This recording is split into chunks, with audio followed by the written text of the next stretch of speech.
Hello guys, dito tayo sa area ko ngayon. Meron natin pong papakita sa inyo na isang nakuha na ng giveaways. Ito papakita ko sa inyo. Ayan po siya guys.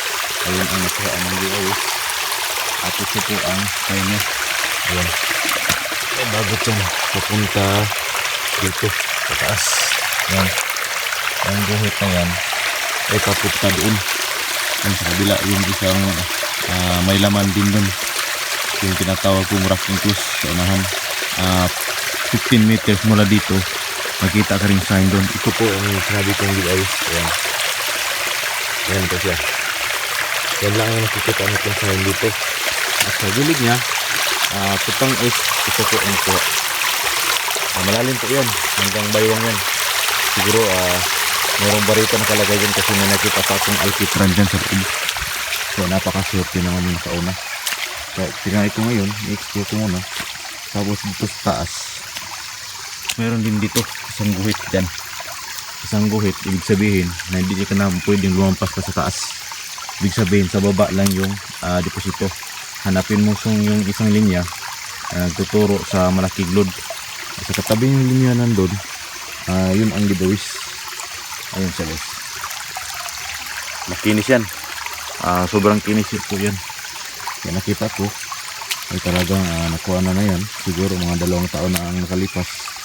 Kaya dito nakalagay yung giveaways. Diyan lang pala nakalagay yung giveaways. Ayan guhit na yan. At sa tabi niyan, diyan ang nakalagay na giveaways. Ayan na po yan. Sa tabi lang niya. At ayun ang guhit. Profit lang ang lista nila. Yan po ang guhit niya. Tapos doon naman yung sinabi ko ang mahabang linya. Yan. Hindi na ka pwedeng lumagpas doon. Kaya guys, dun sa unahan, yung sinabi kong rock incluse ay puntahan natin doon sa dulo. Guys, dito na to sa area, papunta na tayo sa sinabi kong rock incluse. Yung butas na may butas. Kaya try natin explore. So try ko na kanina, parang yung laman niya ay nasa lalim. Under po yung sign niya. Ito po, ipakita ko sa inyo. Yan, ito po yung bato. Ayan, itong bato nagpapahiwatig din dun. May isang design din dun sa inuhan. Papakita ko yun sa iyo mga. Ito po yung sinabi kong rock incluse. Ito po siya. Yan. Butas na may butas din sa gitna. Ayan. Makikita nyo na. Ayan sinabi po kong rock incluse po yan. Yan po siya. Butas na may butas sa gitna. Malalim po yan. Mga 1 inches ang lalim niya. Kaya napaka siguro lalim itong deposito. Siguro binaunan itong malaking bato. At itong araw niya ay nakaturo dun sa unahan yung nakita natin na may butas. Nakuha na ng giveaways. Saka dito, ito yung bato. Ayan yung bato guys. Malaki po yan, sobrang laki ito. Ayan, papuntang dulo. Ayan, tinibag ko, try ko dyan kasi may halo. So bitak lang pala. Ayan dyan. So ito siya, itong area. So ang mga bitak pa dito, tinry kong binasag yung isang bato, eh wala pong laman. Talagang under po siya. Under nitong bato, laking bato na to. Sobrang laki itong bato. Ito kadugtong yan. Magkarugtong rin yan sa ito. Kaya hirap itong basagin. Yan sinasabi niyang rock incluse. Yan po. Kita ko sa inyo. Ito sinabi po niyang rock incluse, may butas po ito. Maliit na butas. Punta dito. Kaya napakaganda itong sign. Pero kailangan ito ng mahabang kusensya kasi dinadaluyan ito ng tubig. Ayan. Walang ibang madadaanan ng ibang tubig kundi dito lang. Kaya kailangan ng malaking gasto. Kung mayroong gustong tumira dito, mag-comment na kayo sa baba. Pwede kayo turuan dito. Ito ang sinabi kong rock incluse. Ayan sa bato na yan. Siguro yung item nakalagay niyan sa ilalim. At saka yung tinuro ng araw, ayan, yung araw na yan, ay nakaturo doon sa gibawis, doon sa unahan. Kaya napakaganda itong sign na to. Ayan o. Yun siya. Tapos sa unahan, may sign din doon. Big volume din. Yung sinabi kong paa at sa may heart. At yung sinabi ko din na may giveaways din sa unahan din. At ito po siya. Ayan. Yan po ang bato. At so yung hole niya na malaki na mababaw lang. Try kong dinoctip, wala namang halod sa loob. Kaya siguro papaliban muna natin to kasi malaking gastusin to. Pinadaanan to ng tubig. Kaya napakaganda talaga na sign. Comment na kayo sa below kung anong masasabi nyo. Kaya yan. Yun lang at puntahan natin sa kabila mamaya. At papakita ko sa inyo doon sa baba kung anong sign din doon. Guys, dito na tayo sa area sa baba. Yung sinabi kong tuck and close doon sa unahan. Yung sa unahan 15 meters din mula doon hanggang dito. May makikita tayong sign dito. Tingnan lang natin. May makikita tayong mga kakaibang sign dito. Yung sinabi ko sa unang vlog ko ay kaya ito. Ayan. Yung sinasabi kong letter C, maliit na letter C, at saka yung isang sinabi kong giveaways. Ano bang sinabi kong isang giveaways? At yun ang heart, maliit. At yung may isang heart din yun doon. Doon sila nakaturo sa baba sa may liit na busay. Sa taas naman yung bundok. May bundok dyan.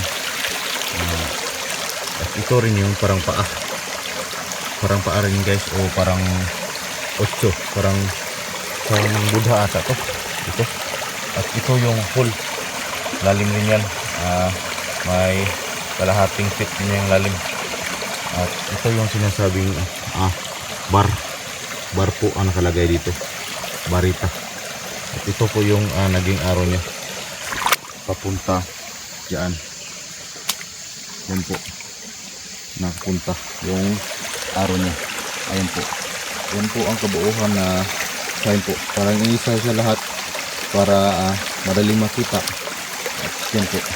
At dito sa baba, dito. May din yung dihit. Ayan. May dihit yan. Sobrang kinis.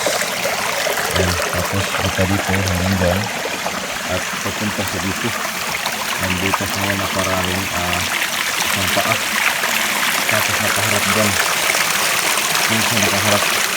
Siguro na nakalagay dyan sa ilalim. Hindi natin na-try ngayon kasi wala tayong nadalang gamit. Hindi ko natin nadala yung locator kasi sinubukan ko po na exploring area para nakita ko yung kabuuhan ng mga sign dito. Ayan po. Nakikita natin yung mga bato na dyan. Ito. Yung nakikita natin. Meron pa siyang itong hole na to. Ito itong hole. Itong hole din to. Ayan. Hole na yan. At ito. Malaki. Ibig sabihin papunta dun sa east. Yan. Sa materik na parang maliit na gubat. Parang dyan siya nakaturo. At saka dito mayroon din isang sign dyan. At ito try natin hold din yan. Ayan, hold. Ayan siya. Ang sinasabi niya halos dalawang direksyon lang, east at saka west nakaturo yung mga sign dito. Parang nahagip ata yung sinabi natin na rock enclosed sa unahan na 15 meters mula dito. May sinabi ko dong rock enclosed. Ito po yung mga sign niya. Saka ito parang sinadyang guhit ata to. Ayan, parang talianan ng barko. Ito, yan, parang talianan ng barko, malalim sa sigkagilid niya. Yan, tapos nakapunta siya doon siya nakatingin sa unahan, papuntang east. Ito siya. Yan po ang bato. Ito malalim to, parang tinatalian ata ito ng barko eh. Yan o.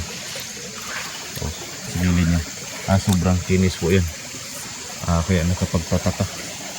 Doon siya nakaharap sa unahan. At yun nga, nakita natin sa pag mayroon pa dito. Ayan. Try natin dito siya. Baka may device ito. Sadyang mababaw lang siya.